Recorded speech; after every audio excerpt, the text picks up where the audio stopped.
And we are back with the fourth segment of the GSMC Basketball Podcast presented by the GSMC Sports Network. And in this segment, I'm just going to go ahead and continue on with the list. I know that I had a plan to do something else in the fourth segment, but I feel like this list is a little bit more intriguing to some people, and I also feel like there's way more to talk about with this list because it's not over. And he had something to say in the chat. I don't know what you mean by 2007.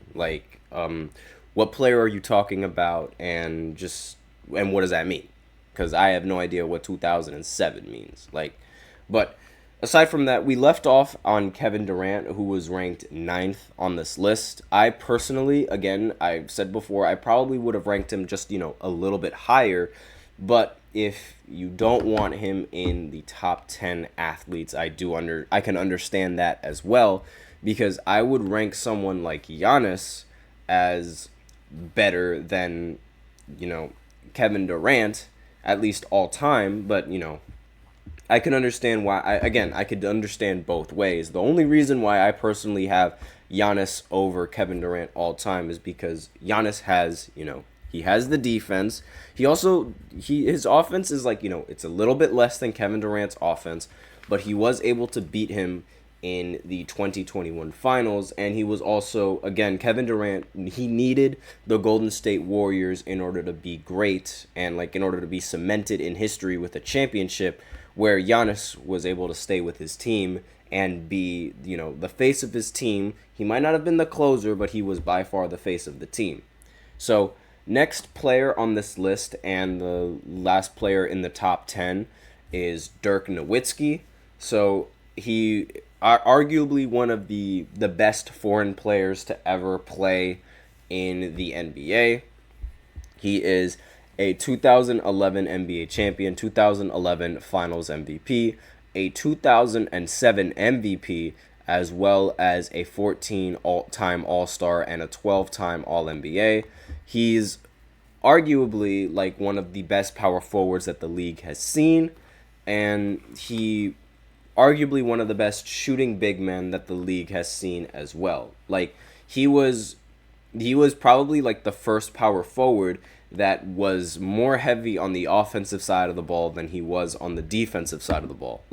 He played around the same time Kevin Garnett was there, and one of the things that separated Kevin Garnett from Dirk was Kevin Garnett's, presence on the defense. And while Kevin Garnett, and that was why a lot of people usually gave Kevin Garnett that edge, because Kevin Garnett was able to play both offense and play defense at a very efficient rate.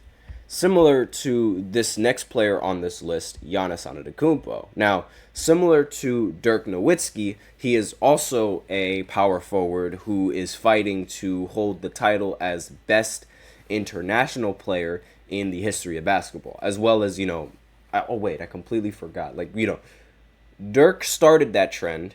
Jokic is, successfully pulling off that trend, and Giannis is also successfully pulling off that trend as well, as being one of the best foreign players that the league has ever seen. So he's the Greek Freak. They obviously don't call him that for nothing. He ended up winning a championship in 2021. He won 2 MVPs as well as a Defensive Player of the Year in 2019-2020. He was an All-Star Game MVP. He's been in the All-Star several times. He's been the Most Improved Player, 5-time All-Defensive Team. I mean, he's one of the best players that the league has ever seen. And really, while he is dominant on the offensive side, he is extremely dominant on the defensive side. And that's really, one of the biggest difference makers with a lot of people on this list. It's the fact that he has ridiculous offense as well as ridiculous defense. And he is arguably he's like the Victor before Victor, if anything. He's this tall, lanky looking slender man guy that could just dominate anyone just because of how much taller he is. And it's the only difference between him and Victor is that Victor has a respectable jump shot. And that's the only thing that Giannis is really lacking. And he doesn't really need to have a jump shot because he's just so dominant everywhere else. Next is Steve Nash, and I mean, hold on, him in the chat. He says, if Dame isn't on this list, this is a great list. It's not a hot take. Dame should not be on this list. I mean, the only thing that Damian Lillard has on his resume is the Mickey Mouse MVP and one conference finals appearance. That's the only thing that he has on this list, and he's not going to make this list. Like, he won't. I was excuse me. I wasn't expecting him to make this list, like, before I looked at this list either. Like, I knew he wasn't making this list. Like, by far was not making it. No questions about it. And not that Damian Lillard is, was bad, but it's just like there's so many other guards and there's so many other players that played better in the 21st century than Dame. And he's a bit overrated. I mean, Steve Nash, he has 2 MVPs, and he was an 8-time NBA All-Star as well as a 7-time All-NBA player, and he led the league in assists for 5 seasons. Like, he also has a 50-40-90 season, and he's arguably one of the best point guards that the league has seen, in charge of one of the best offenses that the league has seen. Now, next on this list, number 13, kind of ironic, because number 13 is James Harden, and he's one of the only players ranked this high that doesn't have a championship, and this is this was one of the things that sort of rubbed a lot of people the wrong way about James Harden and his career, and also one of the very few reasons why he's not ranked even higher on this list. Same with Steve Nash. Like, Steve Nash isn't ranked higher because he doesn't have championships. These guys are ranked based off of, the rest of the accomplishments with this league. Now, Harden, he's arguably one of the best scorers that the league has ever seen. When he was on Houston, he was an absolute monster, scoring 40 points on almost every single night. And again, the only real problem with his career, aside from his defense, is just the fact that he has no NBA championships. Like, that's really the big problem with this, with James Harden and his career. Now, next on this list is Jason Kidd. Now, I personally think that Jason Kidd should be ranked a little bit higher than James Harden, but, given the fact that Jason Kidd has made, 2 finals appearances, like, where he was the best player on the team, as opposed to James Harden, where he made 0, or actually, no, 1 NBA finals, and he wasn't even the best player on his team.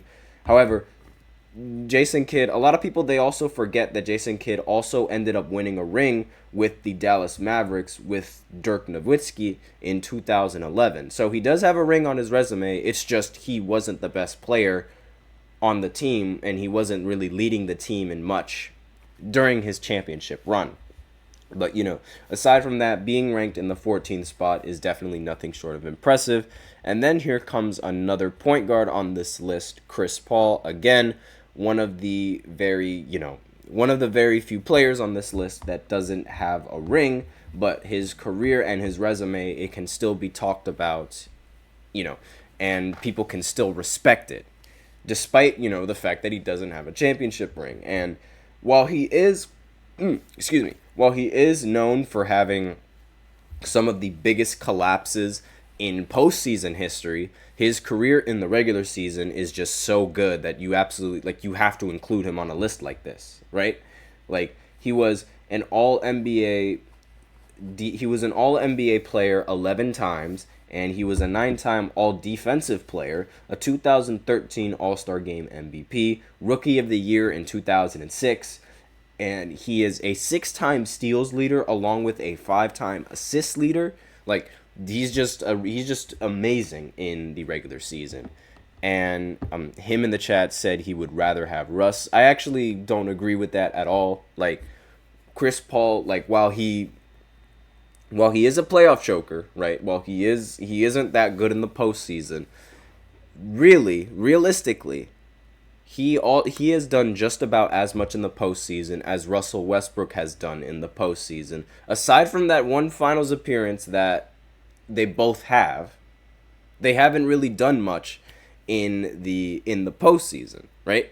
So it's really you have to judge based off of their regular season, and Chris Paul, he usually brings a lot more positive to his teams in the regular season, more so than Russell Westbrook does. And I'm talking about, on a consistent basis. Like, there are so many years where you could point to where Chris Paul was the best point guard in the league. You can't really point to Russell Westbrook being the best point guard in the league except for just one season. Like, in every other season, he wasn't the best point guard in the league because, Steph Curry was still around. And I'm going to go ahead and continue finishing off this list. And then in the final segment, I'll actually, talk about some of the basketball moves and basketball news and free agent signings. I'll see if I have time for that in the next segment because, again, I'm just continuing off of this list. It's a lot more engaging and it's a lot more interesting with, at least I think it's a lot more interesting. So I'll be right back after this short break. Be sure to stay tuned.